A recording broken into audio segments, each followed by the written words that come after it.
Hey everyone, it's Patrick with Game Rant, and today I want to dissect the Borderlands 4 teaser trailer with you all. I've got a few thoughts, and I'm also curious to get yours as well, so let's just dive right in, shall we?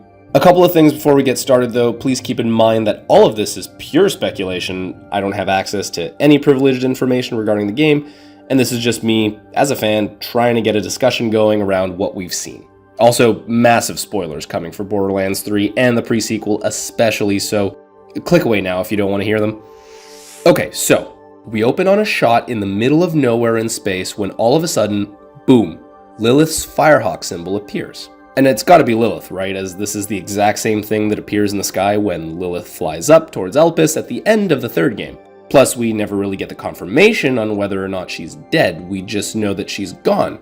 So this would make sense. We also know someone needed to move Elpis from the sky to avoid the Great Vault being open, since the moon turned out to be a giant vault key designed specifically to keep Pandora and the Destroyer at bay. So it would make sense that Lilith is appearing somewhere else in space.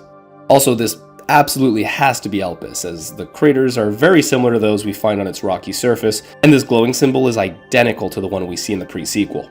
So, using her siren powers, Lilith takes Elpis to another location, and in doing so, creates a rift in dimensions?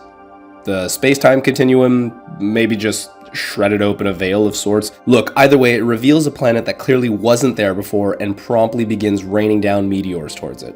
On this new planet, we see some sort of structure in the background, we see trees and greenery, so this is quite the lush landscape that's being shown here. That doesn't exactly help us in identifying where this might be, as it could potentially be one of the planets we've seen before, but for some reason it also feels completely unfamiliar. And if we assume everything about Lilith in the previous portion of the video is true, then that just wouldn't make too much sense to be revisiting something that we've already seen.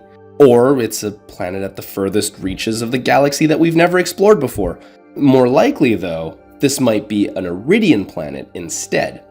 Now, Necrotafeo turned out to be the first planet that the Arians colonized in the Six Galaxies, which is the universe in which Borderlands takes place. But it isn't their home world. They came from somewhere else, somewhere unknown. And without knowledge of where they originate from, then it would make sense to explore that in a full Borderlands game. The entity we follow in first-person view here sticks their hand out to pick up the flaming bandit mask, and we get a glimpse of their arm. Could this then be the hand of an Arian? We don't really have a good look at what an Arian actually looks like, but we do have the statues, the guardians, and other such things they've left behind that are made in their likeness. The Arians are theorized to be these sort of insect humanoid entities with elongated limbs and extremities, which kind of fits what we see here, right?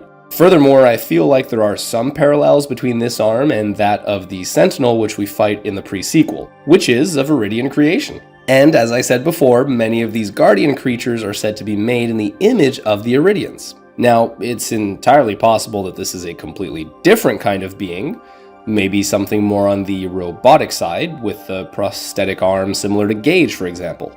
But I personally find that theory a little less likely.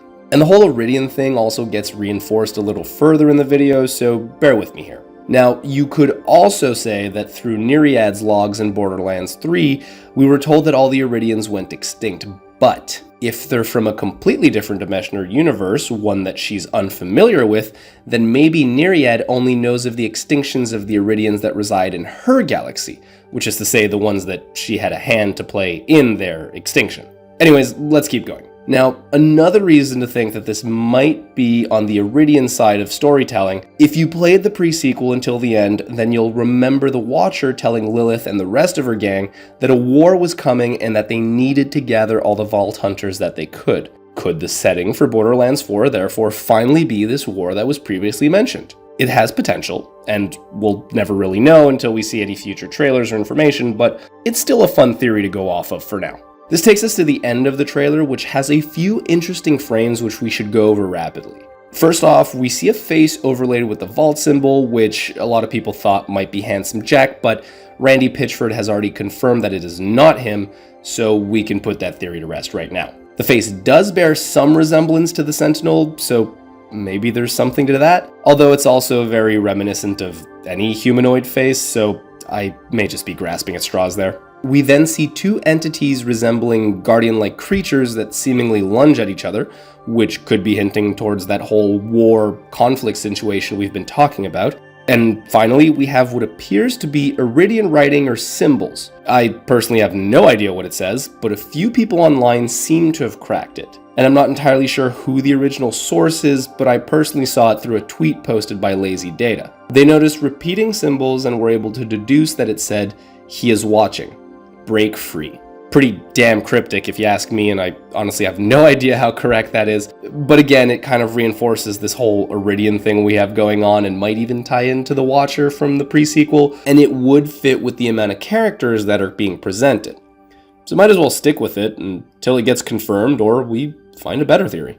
So in short, Lilith rips open a dimensional hole revealing the Iridian homeworld, which announces the coming Great War. At least, that's what I'm speculating. I'd love to hear from you though, so please drop a comment with your own theories, and I think it's great that we have something to talk about relating to Borderlands and its games, because let's be real, with how atrocious the movie is, we really needed something positive to talk about. Thanks for watching, everyone.